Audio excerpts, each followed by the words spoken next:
Bonsoir Henri Rousseau, merci d'être avec nous sur ce plateau de Studio Lacan. Je vous présente le plus brièvement possible, même si la présentation serait longue. Vous êtes chercheur au CNRS, classe exceptionnelle, vous êtes chevalier de l'Ordre national du mérite. Bon, ça c'est pour les titres de gloire. Vous avez écrit de nombreux ouvrages en tant qu'historien de la mémoire, historien de cet objet particulier qu'est la mémoire. Je ne citerai pas tous les ouvrages, mais j'évoquerai peut-être le premier de vos ouvrages et le dernier, le premier qui était un château en Allemagne, Sigmaringen, 1944-1945, et le dernier en date que j'ai auprès de moi, Face au passé, essai sur la mémoire contemporaine, qui date de 2016. Aujourd'hui, si on vous reçoit, c'est effectivement pour parler de la France face à ces années noires qui étaient celles essentiellement du régime de Vichy, mais aussi pour évoquer peut-être l'actualité de cette mémoire. C'est-à-dire que les historiens ne sont pas très friands des comparaisons, notamment du fait qu'on fasse des parallèles constant entre différentes époques, et pourtant, quand on est en 2022 et que l'extrême droite est aux portes du pouvoir, il y a nécessairement quelque chose d'une étrangeté à se retrouver comme projeté parfois dans les années 30, et finalement, on ne sait que faire de ce sentiment d'étrangeté, même s'il est scientifiquement pas forcément admissible de comparer les périodes. En tout cas, il y a quelque chose d'un sentiment de déjà-vu qui s'empare parfois de tout un chacun. Donc, peut-être pour entamer ce débat, une première question sur la question de la réconciliation. La réconciliation, qui est un terme qui apparaît dans votre livre, dans le syndrome de Vichy, et vous le reprenez ici, pour évoquer finalement, dans l'après-guerre, la manière dont De Gaulle a souhaité, après cette guerre civile qui a opposé les Français, réconcilier la droite et réconcilier le peuple. Et aujourd'hui, on se rend compte que finalement, le spectre de la réconciliation de la droite française prend différentes formes. Et sous cette réconciliation, qui est un des noms du déni, eh bien, on a Marine Le Pen qui aujourd'hui, pour l'extrême droite du Rassemblement national, n'ira pas forcément chercher comme figure tutélaire Pétain, mais plutôt De Gaulle, qu'elle salue de la même manière qu'elle commémore la rafle du Veldiv. Et de l'autre côté, on a Zemmour qui fait de Pétain à nouveau un résistant, voire un sauveur des Juifs français. Qu'est-ce que vous diriez de cette résurgence de la réconciliation et de cette forme-là? Est-ce pour vous une forme d'annulation de l'histoire? Il y a beaucoup de questions dans une seule question. Alors je vais répondre brièvement avec un ou deux préliminaires. D'abord sur le principe même de la comparaison. Non, la comparaison, enfin je dis non, la comparaison fait partie intégrante du travail de l'historien, et le citoyen que je suis ne peut pas ne pas le faire. C'est-à-dire, pour dire une chose très personnelle, lorsque a commencé la guerre en Ukraine, cette espèce d'effroi, pour des tas de raisons que tout le monde peut comprendre immédiatement, j'ai eu le sentiment qu'une bonne partie du travail que moi j'avais fait, comme d'autres historiens, sur une guerre mondiale, au fond, n'avait pas servi à grand-chose. Bon, je veux dire, presque un fantasme, bien sûr, ça n'est pas vrai. Mais nous sommes extrêmement sensibles. Enfin, les historiens, par définition, sont extrêmement sensibles à l'actualité, et la comparaison est immédiate. Après, est-ce qu'elle est pertinente ou pas, c'est une autre affaire. Bon. Alors ensuite, je reviendrai sur un mot que vous avez employé, sur le mot droite. Alors là, je ferai là un petit point, parce qu'il faut faire attention. Une partie de la droite, pendant la guerre, était aussi dans la résistance. C'est un petit détail important. C'est une partie de la droite qui a collaboré, ou ce qu'on pourrait appeler aujourd'hui de l'extrême droite, ou ceux qui en sont les héritiers, qui a été disqualifié en grande partie, et cette disqualification a touché par ricochet une partie de la droite. Et ça, c'est un premier point historique. Oui, on a des très beaux exemples de personnages de la droite, comme Henri de Kérillis, qui sont des collaborateurs. Et De Gaulle fait partie aussi d'une droite traditionnelle, bien sûr. Tout à fait. Et puis dans une des composantes du Conseil national de la résistance, il y avait une composante de droite conservatrice. Et vous l'avez dit, De Gaulle lui-même, même si une partie des gaullistes de l'époque ne voulait pas, il peut être quand même classé assez facilement à droite. Donc ce qui est en jeu, c'est, si j'interprète votre question, ce qui est en jeu, c'est l'héritage de ceux qui ont soutenu en fait la révolution nationale de Vichy. C'est-à-dire, parce que dans cette période, lorsqu'on l'aborde de manière sur un plan politique, il y a deux éléments essentiels qui sont liés d'ailleurs. Il y a la question de la collaboration avec l'ennemi, qui est un phénomène assez complexe, assez vaste, et qui ne touche pas uniquement la France, qui est un phénomène qui a touché tous les pays occupés par le Reich.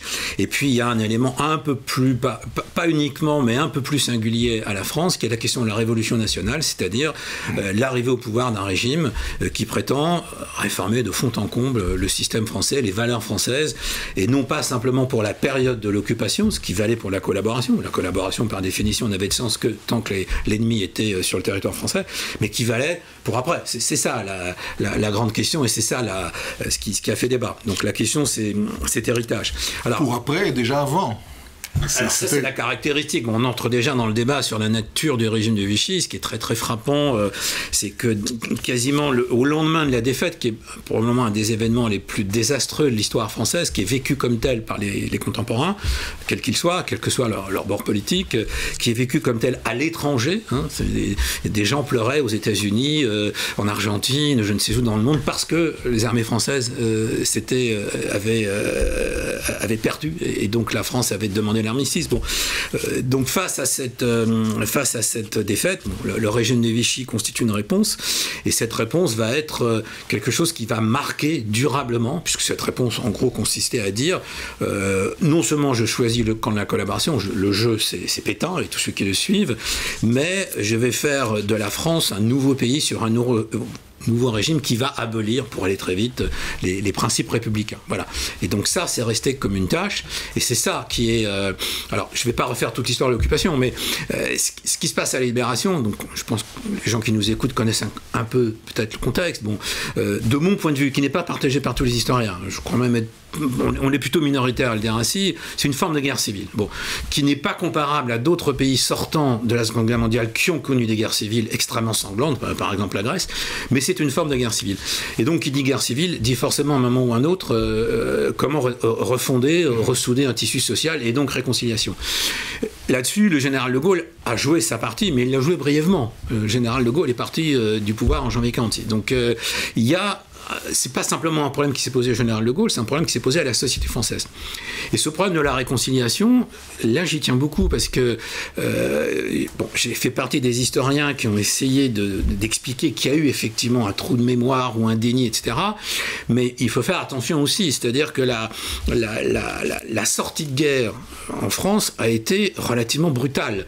C'est-à-dire qu'elle a été brutale du côté de Vichy, du côté de la milice, du côté des nazis, nombre de morts extrêmement élevé à ce moment-là, mais ensuite il y a eu l'épuration. L'épuration est un épisode quand même assez notable, qui n'est pas propre à la France, mais qui a été particulièrement marqué en France. Et donc c'est pour comprendre l'idée de réconciliation, même si on ne le dit pas forcément comme ça tout le temps à cette époque, il faut entendre à la fois ce qui s'est passé pendant la guerre, et il faut entendre ce qui s'est passé juste après la guerre. Donc la réconciliation, elle vient au fond, pourquoi ? Parce que le processus d'épuration, c'est-à-dire juger des gens pour ce qu'ils ont fait pendant la guerre, les envoyer à la mort, c'était quand même une des conséquences. Il y a eu à peu près 1500 condamnations à mort légales, je ne parle même pas des exécutions sommaires. Donc il fallait mettre un terme à ça. Et donc c'est dans ce contexte qu'intervient ce qu'on peut appeler la réconciliation, et ce que j'ai analysé, alors je fais une petite virgule personnelle, il y a 35 ans, hein. C'est un ouvrage qui a 35 ans, j'en ai écrit d'autres depuis, j'ai un peu évolué, enfin voilà, je préfère le dire pour pas qu'on vienne me critiquer sur ce que j'ai écrit il y a 35 ans. Mais justement par rapport à, peut-être du coup vous considérez que l'usage que j'ai fait du terme de réconciliation pour évoquer, parce que justement précisément parce qu'il y a une droite qui a été résistante et une droite qui a été collaboratrice, voire collaborationniste, aujourd'hui, avec les enjeux électoraux et d'un électorat qui est massivement quand même emporté vers une droite extrême, que d'autres appellent radicale, il y a aussi un enjeu d'une droite réunifiée. Donc je me posais la question de savoir si dans les stratégies, que ce soit de Marine Le Pen ou que ce soit de Zemmour, pour l'un faire de Pétain un sauveur de juifs et reprendre ce que vous avez beaucoup analysé de la théorie du glaive et de l'épée, etc. On a une résurgence de cette figure-là de Pétain alors que l'histoire a traité ça, et de l'autre côté une extrême droite qui se situe plutôt du côté des collaborateurs pour l'historique du Front National avant le Rassemblement National, et qui va récupérer la figure de Pétain et d'autres figures beaucoup plus des figures de résistants, et finalement s'intégrer dans l'histoire résistante de la France. Alors, oui, vous avez en partie raison. Simplement, entre les deux, disons la fin de la guerre et aujourd'hui, il s'est passé beaucoup de temps, plusieurs décennies, et l'histoire de la droite est une histoire assez compliquée. Alors, ce qui est vrai, et ça a été particulièrement évident, parce que pas évident, caricatural avec la candidature et les propos de Zemmour, c'est que une partie de cette extrême droite-là considère que la réhabilitation de Pétain, le blanchiment, pour le dire ainsi, de l'action de Pétain est une sorte de prérequis pour pouvoir installer de nouveau, de manière légitime, c'est ça l'enjeu, de manière légitime dans l'espace politique français, une droite nationaliste. Et pas nationale, une droite nationaliste, qui fait du nationalisme, qui est une doctrine politique, le cœur de son action. Le régime de Vichy était pour le moins nationaliste, voire on pourrait trouver d'autres qualificatifs. Donc ça c'est tout à fait vrai. Ça c'est un point, mais ça concerne Zemmour, c'est-à-dire ça concerne une fraction de l'extrême droite. Ce qui est également vrai, et ça c'est une évolution relativement récente du Front National, qui n'est plus simplement le mouvement d'extrême droite qu'il était sous Jean-Marie Le Pen, mais qui est devenu un mouvement un peu plus large. On le voit bien, 2 fois Marine Le Pen est au second tour d'une élection présidentielle, ce qui était encore impensable il y a 20 ans, enfin ce qui était même pas imaginable il y a 20 ans, sauf l'épisode de 2002. Et donc son mouvement, son idéologie a quelque peu évolué sur les marges, c'est-à-dire c'est une populiste. Je ne dis pas qu'elle n'est pas d'extrême droite, elle est d'extrême droite, mais elle est aussi populiste, c'est-à-dire elle veut capter le plus large possible. Or, pour capter le plus large possible, il faut avoir des thèmes qui soient relativement rassembleurs. Or, le thème gaulliste est infiniment plus rassembleur en France que le thème Pétain. Ça, c'est sûr. Oui, mais ça veut dire que le travail qui a été fait depuis 70 ans a quand même un tout petit peu porté ses fruits. C'est-à-dire que la réhabilitation de Pétain aujourd'hui est quasi impossible. Zemmour n'a pas été suivi dans cette tentative-là. D'abord parce qu'il y a l'histoire, enfin la mienne si je puis dire, l'histoire des historiens. Et puis parce que pour une autre raison assez triviale, c'est que je ne suis pas sûr que les jeunes générations, parce que c'est quand même un des éléments, à mon avis, le plus inquiétant, ceux qui votent pour ces partis-là, se moquent de Pétain. C'est pas ça qui les intéresse. C'est pas cette légitimité-là qui les intéresse. D'où une interrogation pour moi. Enfin, j'irai pas lui demander parce que voilà, le personnage ne m'intéresse pas. Mais pourquoi un Zemmour a-t-il à ce point besoin de se faire légitimer, de légitimer son action en passant par l'histoire? Bon, je pense que c'est un réflexe. Et puis, il faut voir aussi dans le cas de Zemmour, ce qui est intéressant, c'est que ça ne passe pas uniquement par la réhabilitation de Vichy, enfin de Pétain pour être précis, et sur la question des Juifs. Ça passe sur toute une série de révisions de l'histoire qui sont parfois totalement grotesques. Alors, est-ce que tout ça, c'est vraiment une annulation de l'histoire? Est-ce que c'est vraiment une opération sur l'histoire ou sur ce que vous soulignez dans vos livres d'une façon à plusieurs reprises, quand vous parlez de la différence entre l'histoire et la mémoire, l'histoire étant une reconstruction scientifique des faits, la mémoire étant plutôt de vocation morale et politique. Alors, c'est une distinction que je fais, oui, pour la mémoire contemporaine, c'est-à-dire pour ce qu'est devenu la mémoire dans l'espace public. Si je devais maintenir une définition plus restreinte, plus scientifique, la mémoire, c'est d'abord comment dire, l'ensemble des souvenirs.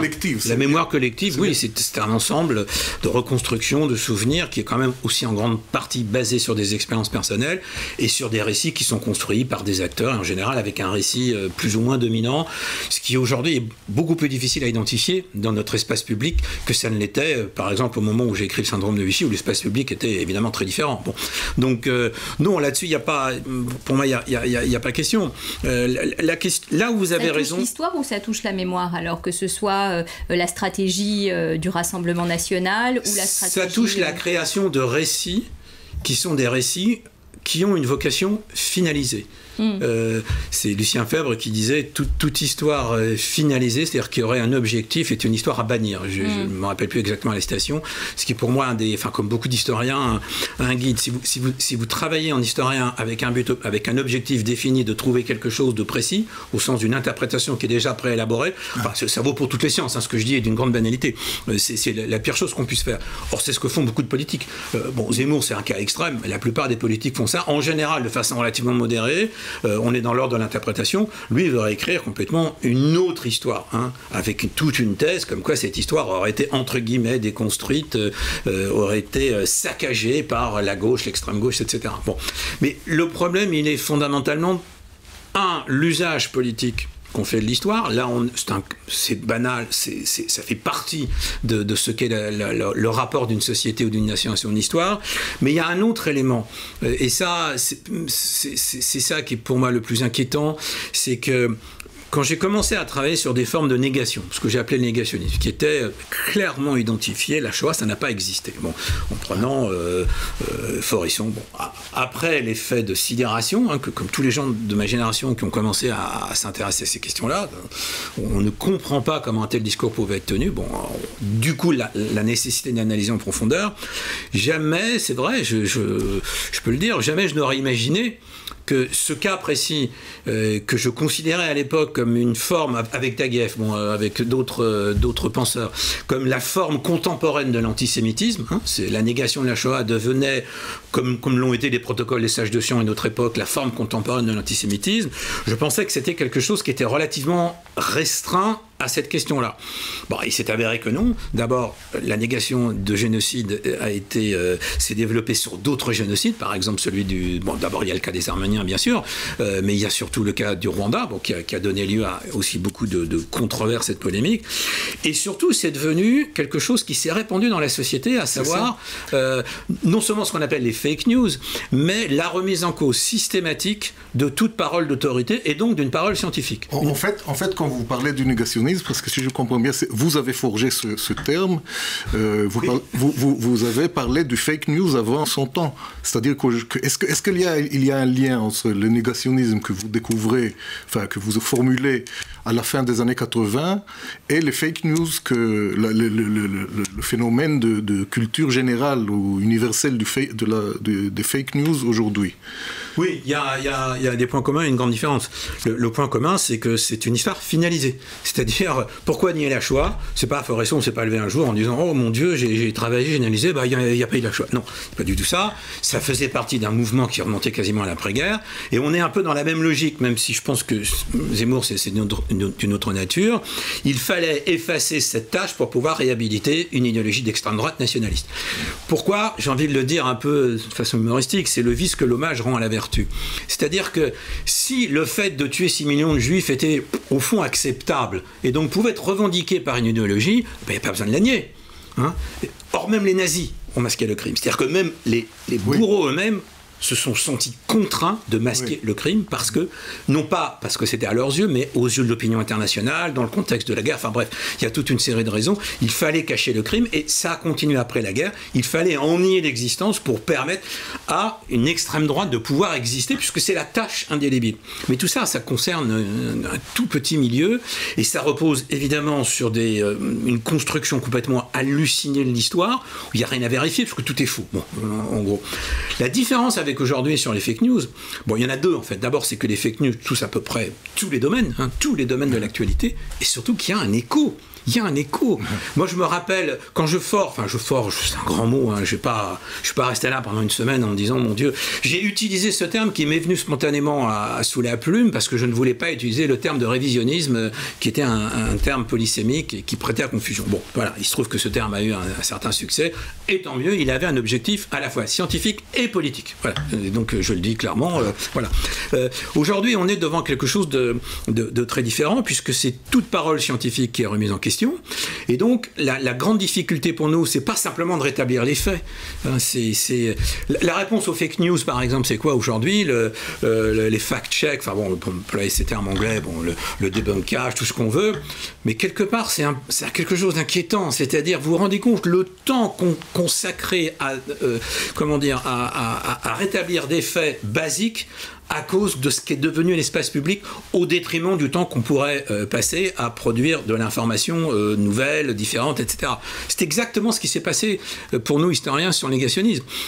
Moi, j'ai été obligé à un moment de m'arrêter de travailler, de produire du savoir, on va dire, pour être un peu prétentieux, enfin quand même, sur cette période, pour contester, débattre, qu'est-ce qu'il fallait faire, etc., etc. Bon, c'est un phénomène qui est inscrit dans notre époque. Je pense que maintenant, je le vois autrement, puisque le phénomène se perçoit dans une autre évolution. Le négationnisme appartient à l'espace public contemporain, c'est-à-dire avec cette capacité que nous avons, ou cette incapacité plutôt, de contrôler une parole publique. Alors pour certains, c'est la démocratie, c'est la liberté.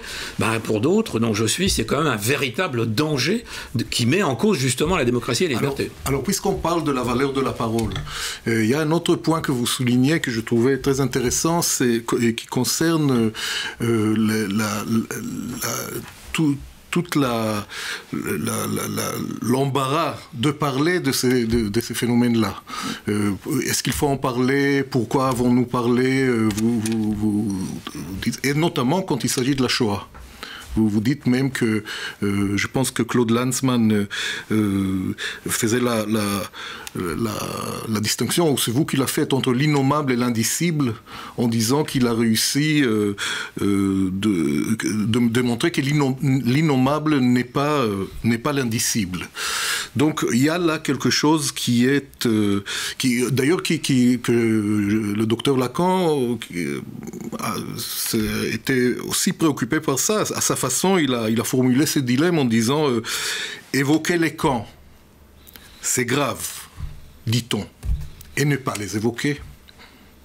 La suite de la phrase, n'est-ce pas grave aussi? Donc, votre idée d'historien sur la façon de dire le pire, quelle est votre idée là-dessus? Alors, d'abord, les débats auxquels vous faites allusion sont des débats surtout des années 80-90. Bon, le Shoah de Lanzmann a été une bombe, enfin l'expression est peut-être malheureuse, j'en trouve pas d'autre. C'était un événement considérable qui a suscité beaucoup de réactions, y compris négatives, y compris moi, la première réaction avait été négative pour des tas de raisons complexes, y compris personnelles. Enfin, voilà, c'est un débat, je pense aujourd'hui, qui est un petit peu dépassé. La question, en revanche, qui reste, et ça m'intéresse en tous les cas par rapport aux nouvelles fonctions que j'ai, parce que je m'intéresse moins à la période de Vichy qu'à d'autres questions, puisque aujourd'hui je suis chargé de construire un musée mémorial du terrorisme, et donc la question de savoir comment dire la violence est centrale pour moi, puisqu'il s'agit de montrer au public. Bon, la réponse de l'historien n'est pas très compliquée. Oui, il faut le faire. Oui, il faut le faire, c'est notre devoir, c'est notre métier, et c'est pas simplement notre devoir. Je pense que c'est indispensable, parce que mettre un récit sur la violence, un récit qui soit distancié, scientifique, sourcé, contrasté, enfin tout ce que peut être un travail d'historien. Et en même temps, vous montrez que dès qu'on s'est mis à parler d'une façon plus ouverte et plus libre des événements de la Deuxième Guerre mondiale, de la Shoah, eh bien c'est à ce moment-là que le négationnisme a émergé. Alors, oui, c'est pas tout à fait ce que j'écris. Ce que je dis, c'est que le négationnisme existe. Il est cantonné à des cercles extrêmement étroits, d'anciens collaborateurs de nazis, etc. Il est introduit, les écrits négationnistes, là on parle de la fin des années 60, du début des années 70, sont introduits en France par des fondateurs, ceux qui sont les fondateurs du Front National. La question, il y a bien un lien, mais ça reste quelque chose de relativement confidentiel, comme beaucoup de littérature politique de l'époque qui circulait uniquement parmi les initiés. Ce qui se passe, alors ça a commencé avec Forisson. Forisson, à un moment, c'est en 78-79, va tout d'un coup avoir la publicité d'un grand journal. C'était le Matin de Paris, qui était un quotidien important à l'époque, et surtout Le Monde va pouvoir... Bon, mais ça n'a rien à voir avec aujourd'hui, avec les réseaux. C'est-à-dire que la capacité d'une parole qui était à l'époque totalement confidentielle et donc sans impact réel au-delà d'un cercle d'initiés est aujourd'hui déployée à l'échelle planétaire. Et donc c'est ça qui est l'enjeu. Alors, on va dire, pour expliquer mon sentiment, ma position, avant le Covid, avant la pandémie, je pensais malgré tout que c'était limité à des... D'abord, c'était limité à la Shoah, puis après, c'était limité à des grands événements qui suscitent toujours beaucoup d'interrogations et de controverses. Et puis, qu'au fond, c'était limité à l'histoire ou à des disciplines comme la mienne, que les scientifiques appellent ça des sciences molles, entre guillemets. Mais pas du tout. C'est-à-dire que quand j'ai compris, enfin quand j'ai vu comme tout le monde qu'on pouvait remettre en question, y compris d'ailleurs par des gens qui avaient les diplômes, qui n'étaient pas des charlatans a priori, des considérations scientifiques, que tout le monde se transformait en virologie. Bon, j'ai compris, je voyais bien... Vous n'étiez pas visé personnellement. Non, je n'étais pas visé personnellement, mais surtout ce que j'avais analysé comme étant quelque chose de spécifique à la question de la Shoah et de la mémoire de la Shoah prenait une importance tout à fait autre. Et du coup, pardon, je réponds juste à votre question. Ce qu'ont fait les négationnistes, c'est qu'ils ont profité, donc à peu près fin des années 70, de l'émergence de cette question-là dans l'espace public, sur le mode « il faut donner la parole au témoignage, il faut réparer l'histoire, il faut que le président de la République fasse un geste sur la reconnaissance ». Bon, ce sont des débats qui ont duré 15 ans. La reconnaissance de Chirac de 95, il a fallu entre 15 et 20 ans. Bon, ce débat émerge, bon, pour des raisons que j'explique, bon, sur des questions de génération et autres, et c'est à la faveur de ce débat que les négationnistes vont s'engouffrer et qu'on va leur donner la parole presque par inadvertance, par curiosité, parce que voilà, la presse est ainsi, et le mal sera fait. Le mal sera fait. Et comme on est à l'époque dans une situation où toute idéologie construite, toute narration élaborée va être remise en question, eh bien, on va remettre en question, et notamment les mythologies de la Seconde Guerre mondiale, dont j'étais aussi l'un des, entre guillemets, des constructeurs. Vous voyez, alors je ne dis pas que j'étais négationniste, mais on est dans cette espèce de confusion générale qu'il y a parfois dans le débat public. Il y a eu une opportunité pour les négationnistes, se sont engouffrés. Ce qui est très intéressant dans la façon dont vous inscrivez la mémoire dans une temporalité, pour reprendre cette question des années noires et précisément de la Shoah, c'est que vous évoquez finalement différentes formes de refus et différentes formes de négation, jusqu'à ce que finalement le vocabulaire soit pas suffisamment étoffé quand vous avez dit révisionnisme ça n'allait pas, donc j'ai choisi négationnisme. Mais on voit bien qu'il y a le silence, c'est une négation, l'oubli ou l'occultation, ça peut être une forme de négation, mais c'était pas suffisamment fort et c'est pas de la même nature que ce à quoi on avait affaire justement quand des écrits comme ceux de Forisson ont pu apparaître. Et du coup, quand vous prenez négationnisme, c'est vrai qu'on entend quelque chose au-delà d'une passion de la négation, presque une folie de la négation, c'est-à-dire qu'il y a quelque chose c'est au-delà d'un nom. Et c'est là qu'il y a un acte politique, comme vous dites, et historique à choisir ce terme. Alors, en ce qui concerne Forisson, pour avoir travaillé sur lui de près, oui, on est à la frontière du politique et de la folie. Enfin, j'emploie ce terme sous votre contrôle, mais là clairement. Utilisé de manière courante, il y a une dimension clairement paranoïaque chez le personnage, et c'est pas moi qui le dis, c'est des gens qui étaient bien placés pour le savoir. Mais comment dire, ça suffit pas pour analyser ce qui se passe aujourd'hui sur le caractère irrationnel avec lequel on aborde des faits. Il y a, je crois, alors je vais employer c'est peut-être un peu psychologisant, j'évite en général comme historien de le faire, enfin je n'ai pas évité dans mes premiers livres, mais il y a comme une sorte d'ivresse à pouvoir comme ça de son fauteuil contester parce que voilà, je crois que voilà. Et ce qui est comment dire, ce qui est extrêmement inquiétant, c'est que la réponse des scientifiques se fait de plus en plus faible. C'est-à-dire qu'on a de plus en plus de mal à répondre à ça. Pourquoi ? Enfin, en tous les cas, pour ma génération, on est resté convaincu qu'une bonne explication, un peu pédagogique, on va dire, voilà, suffirait. Elle ne suffit absolument pas. Non, parce qu'il y a une passion de il y a une passion de nier. Voilà, il y a une passion de nier, mais la passion de convaincre n'est pas égale. Pour donner un exemple, j'ai été invité plusieurs fois pour débattre avec M. Zemmour de Vichy. J'ai refusé, non pas parce que par lâcheté, mais parce que je savais que j'avais perdu d'avance. C'est-à-dire, il pouvait annoncer un mensonge en l'espace de 5 secondes, il m'aurait fallu 1 minute 30 pour le démonter. En fait, il n'y a pas de dialogue possible, me semble-t-il. Non, il n'y a aucun. Parce que, en tout cas, entre autres, à cause d'un point que vous amenez aussi, c'est que le négationnisme touche à l'existence. Ça n'a pas existé, les chambres à gaz n'ont pas existé. Alors que ce n'est pas un débat sur l'interprétation de l'histoire. Là, on peut débattre. Mais quand il y a une négation de l'existence, eh bien, où est le débat possible ? Non, mais c'est une absurdité. C'est-à-dire, les implications de la négation, même si on s'en tient aux chambres à gaz, c'est déjà beaucoup. Mais bon, parce que le négationnisme a évolué à plusieurs formes. Aujourd'hui, la Shoah n'a pas existé. Voilà, bon. Les implications sont telles que ça peut rendre un peu, excusez-moi, un peu dingue. Moi, je m'étais vraiment intéressé aux écrits de Forisson. Je l'avais lu parce qu'il fallait bien comprendre le problème des écrits. Et Forisson était quelqu'un qui avait élaboré sa négation. C'est-à-dire, en gros, c'était un océan de mensonges avec quelques îlots de vérité. Le problème, c'est qu'il fallait bien les repérer, les îlots de vérité, dans cet océan de mensonges. Donc, c'est un travail relativement compliqué. Puis, il a beaucoup écrit. Aujourd'hui, 2 tweets suffisent pour lancer ce type de controverse. Bon, donc, dans la sphère diodoniste, il a trouvé un nouvel écho et une nouvelle audience. Pourquoi ? Parce qu'il a senti, puis on lui a offert sur un plateau, il a senti que la question, c'était, entre guillemets, la médiation. Convaincre le plus grand nombre, et convaincre avec quoi ? Avec des arguments qui sont des arguments de spectacle, spectaculaire. Ce que fait Zemmour, d'ailleurs, c'est un spectacle, on l'a bien vu. Bon. Or, un scientifique ne peut pas, je dis un scientifique, c'est prétentieux, mais quand même, ne peut pas entrer dans cette logique. Alors, en tous les cas, moi, je suis incapable de le faire, même si, alors que j'ai beaucoup pratiqué les médias, à l'époque des années 80-90, où j'étais constamment sollicité. Aujourd'hui, je refuse. J'ai accepté pour vous, mais c'est différent.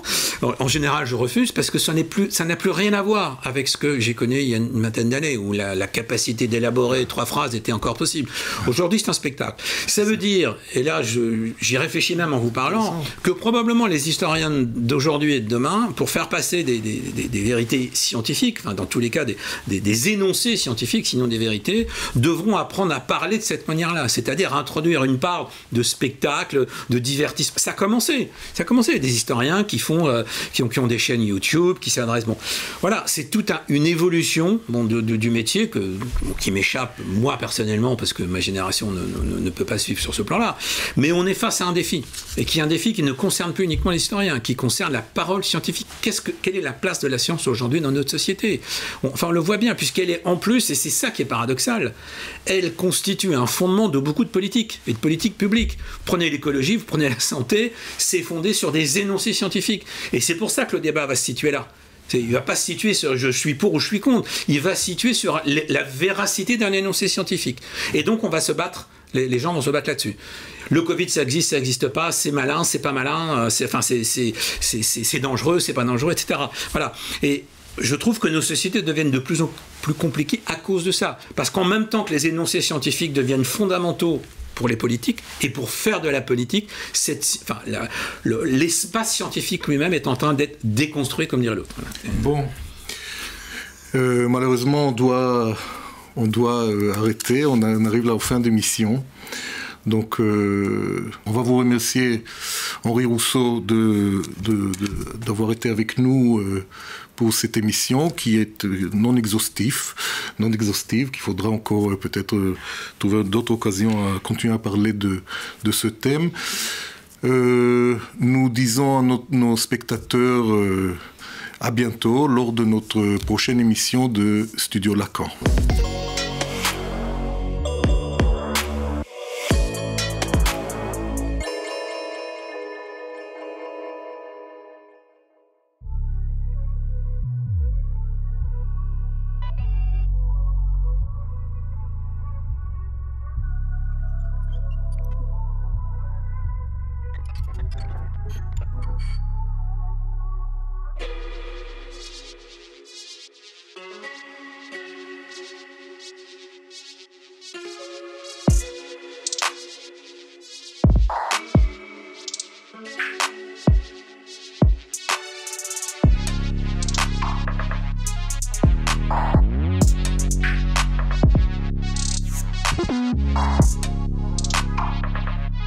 Bye.